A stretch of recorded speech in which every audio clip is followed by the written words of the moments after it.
اللہ اللہ اللہ اللہ اللہ اللہ اللہ اللہ۔ الحمدللہ رب العالمین والصلاة والسلام علی حبیبہ محمد وآلہ وصحبہ۔ اعوذ باللہ من الشیطان الرجیم، بسم اللہ الرحمن الرحیم۔ یہ موضوع تصوف و سلوک کا جتنا ضروری، لازمی اور ایک طرح کا آب حیات ہے جس کے بغیر بات نہیں بنتی، اس کے بارے کچھ لکھنا یا کچھ کہنا اتنا ہی مشکل بھی ہے، اور بے شمار کتابیں اس پہ ملتی ہیں، لیکن ان میں کم از کم 99% صرف قصے کہانیاں، خود لکھنے والے کو بھی پتہ نہیں میں کیا لکھ رہا ہوں، اور لوگ بھی اس بات پہ خوش ہوتے ہیں کہ عجیب و غریب واقعات لکھے جائیں۔ کچھ ہوتے بھی ہیں عجیب و غریب واقعات، اور پھر انہیں بڑھا چڑھا کر کچھ اس انداز سے پیش کیا جاتا ہے کہ انسان کے لیے ایک بہت بڑا مشکل کام ہے کہ محض ایک ہستی کے کہنے پر وہ ایسے معبود، ایسے خالق، ایسے قادر کو مان لے جس کی اس کے پاس کوئی مثال نہیں، جسے وہ دیکھ نہیں سکتا، جس کی بات نہیں سن سکتا، جس کی کوئی تصویر نہیں، اس کے پاس کوئی مثال نہیں، کسی طرح سے اس کی ذات، اس کی صفات کو وہ بیان نہیں کر سکتا، تو اس کے مقابلے میں جو چیزیں سامنے نظر آتی ہیں، ایک شخص حکمران نظر آتا ہے، اس کے پاس اختیارات ہیں، طاقت ہے، ایک دولت مند نظر آتا ہے، اس کے پاس ہر ایک کو نظر آتا ہے اس کے پاس دولت ہے۔ اسی طرح کچھ لوگ فنکار ہوتے ہیں مذہب کے معاملے میں، وہ اپنی پارسائی کا بڑا، ان کی پارسائی کا بڑا پرچار ہوتا ہے، اور لوگ پھر یہ سمجھنے لگ جاتے ہیں کہ اب یہ اتنا پارسا ہے کہ جو یہ کہتا ہے وہ ہو جاتا ہے۔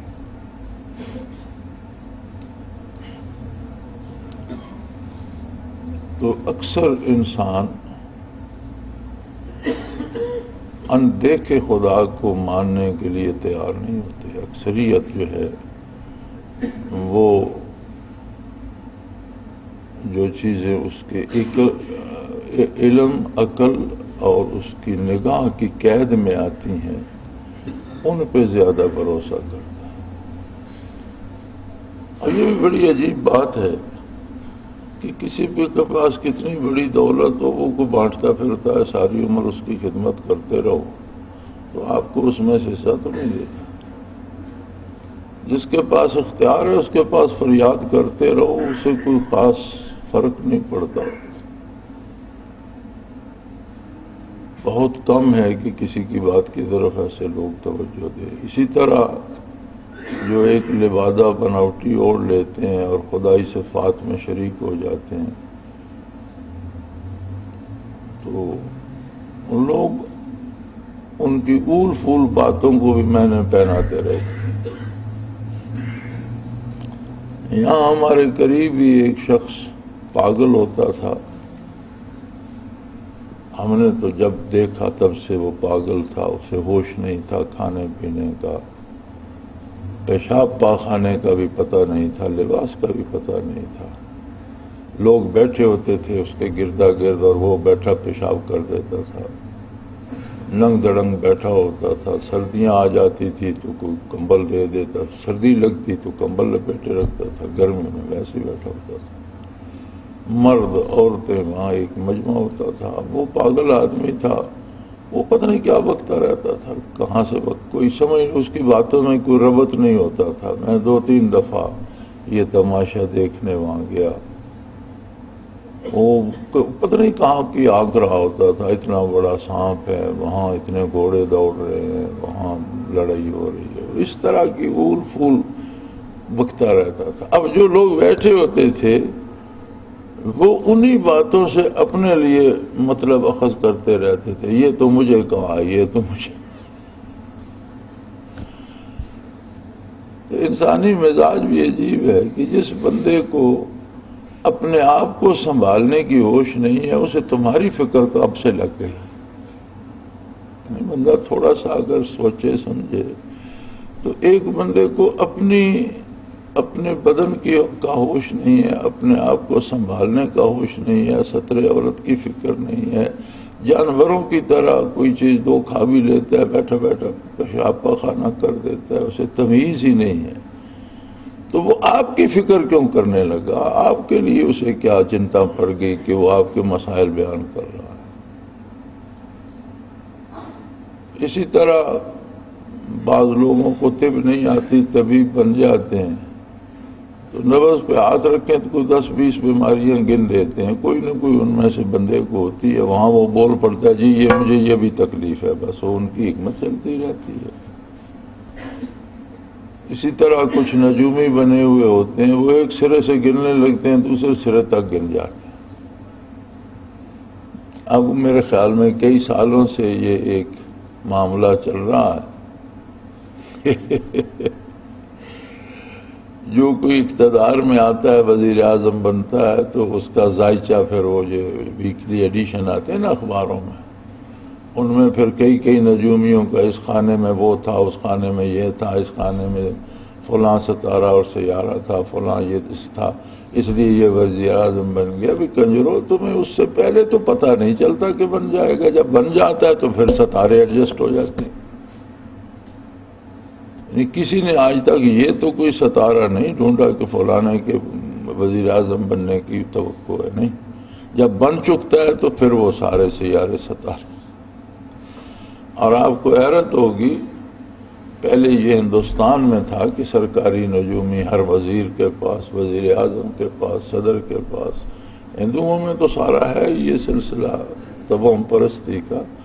اب پاکستان میں بھی ہمارے جتنے ارباب اقتدار و اختیار ہیں، ان اکثر کے ذاتی نجومی ہیں، اور پول کانٹیننٹل میں اور 5 سٹار ہوٹلوں میں ان کے کمرے مختص ہیں، تو وہ خرچہ سارا وہ یہ ارباب اختیار دیتے ہیں اور وہ وہاں رہتے ہیں ڈٹ کے، اور یہ اللہ کے رسول کی بات سننے کی بجائے ان سے جا کر راتوں کو مشورے لیتے ہیں، اب کیا کرنا ہے، اب کیا کرنا ہے۔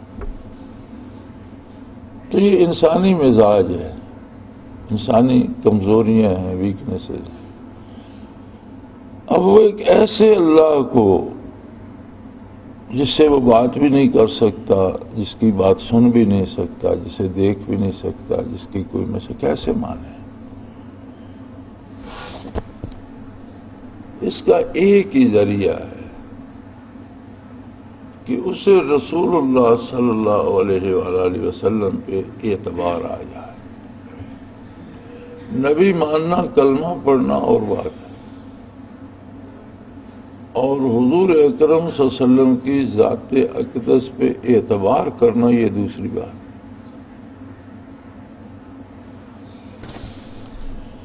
ہم لوگ کلمہ پڑھنے کے باوجود اپنے تجربے سے تو سیکھ لیتے ہیں، حضور کے ارشادات سے نہیں سیکھتے۔ جب کوئی کام کرتے ہیں نقصان ہوتا ہے تو اس سے تو ہم کچھ نہ کچھ سیکھتے ہیں، لیکن جب حضور صلی اللہ علیہ وسلم نے منع فرما دیا اس سے نہیں سیکھتے۔ ہم اس سے سیکھتے تو سارا ملک سود کیوں کھاتا؟ بڑے بڑے پارساں، بڑے بڑے نیک، ہمارے ایک حاجی صاحب ہوتے تھے،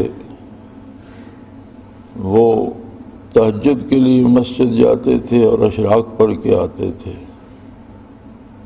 اور زور کے لیے جاتے تو عموماً عصر پڑھتے، مغرب پڑھتے، عشاء پڑھ کے آتے تھے، تلاوت کرتے رہتے تھے، یہ ذکر کرتے رہتے۔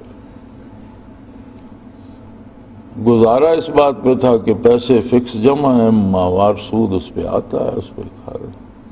تو ایک دن کسی نے کہا کہ آپ اتنی عبادت کرتے ہیں، اتنی محنت کرتے ہیں، اور کھانا پینا اوڑھنا بچھانا سود ہے، تو بڑے ناراض ہوئے کہ ملک میں نظام ایسا ہے تو میں اکیلا کیا کر سکتا ہوں، میں کہاں سے کھاؤں؟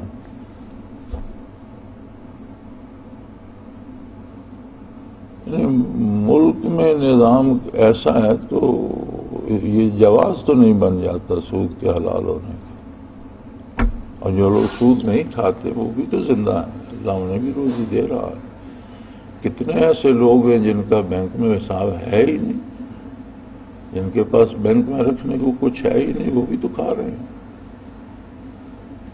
بات اعتبار کی ہوتی ہے، اعتماد، اور یہی ایمان ہے۔ یہ جو اعتبار ہے نا نبی کریم صلی اللہ علیہ وسلم پر، اصل میں دراصل ایمان یہی ہے۔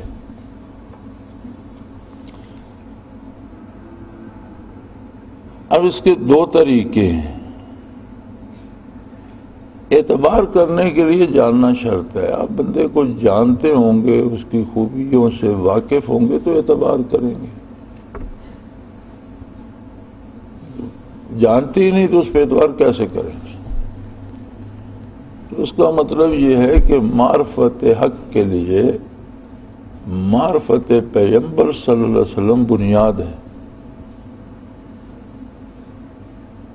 جاننے کے لیے آپ کی سوانح مبارک کو پڑھیے، آپ صلی اللہ علیہ وسلم کے حالات پڑھیے، بچپن سے لے کر وصال تک کی حیات طیبہ کو پڑھیے، زندگی مبارک کو پڑھیے، آپ سے ذاتی شناسائی پیدا کیجیے، آپ ذاتی طور پر جانتے ہوں کہ محمد الرسول اللہ صلی اللہ علیہ وسلم کون ہستی تھی، کیسی ہستی تھی جس نے نبوت اور رسالت کا دعویٰ کیا، کہاں پیدا ہوئے، کن لوگوں میں پلے بڑھے، وہ لوگ کیا تھے، حضور اکرم صلی اللہ علیہ وسلم کیا تھے، معاشرہ کیسا تھا، اس میں ایک اکیلی ہستی کیسے تھی، پھر جب آپ نے اعلان نبوت فرمایا تو کیوں فرمایا، پھر کیسے وہی نازل ہوئی، اور ماحول کیسا تھا، کتنا مشکل کام تھا اعلان نبوت اور توحید باری کا اعلان، پھر اس میں کتنی قربانیاں، کتنی مشکلات حضور اکرم صلی اللہ علیہ وسلم نے اور آپ کے ان خادموں نے جنہیں مکی زندگی میں آپ کی رفاقت نصیب ہوئی، ایمان نصیب ہوا، کتنے ابتلا، کتنی آزمائشیں، کتنی مصیبتیں سہی۔ اگر ہم یہ باتیں جانیں گے نہیں تو جو اعتبار آقا نامدار صلی اللہ علیہ وسلم پہ ہونا چاہیے وہ ہمیں نہیں نصیب ہو۔ دوسرا دو ہی طریقے، دوسرا طریقہ ہے کہ وہ برکات دل میں آئیں جو حضور اکرم صلی اللہ علیہ وسلم نے بانٹی۔ اب وہ برکات کیفی ہیں، کیفیات ہیں، بندے کی مختلف عمومی دنیاوی کیفیات بھی ہوتی ہیں، خوشی ہوتی ہے، ناراضگی ہوتی ہے، غصہ ہے، غم ہے۔ اب آپ غم و غصے کے لیے کتنی لکھ لکھ کر کتابیں پڑھ دیں، لیکن جسے غم آئے گا، صدمہ ہوگا، اسے پتہ چلے گا غم کیا ہو۔ کسی کو غصہ دلا دیں تو اسے پتہ چل جائے گا غصہ کیا ہوتا ہے، کسی کو کوئی خوشی نصیب ہو تو اسے پتہ ہوگا کہ خوشی کیا ہوتی ہے۔ کتابیں لکھنے، کیفیات جو ہیں یہ الفاظ میں قید نہیں کی جا سکتی، اور انہیں جتنا بھی لکھتے جاؤ سمجھائی نہیں جا سکتی۔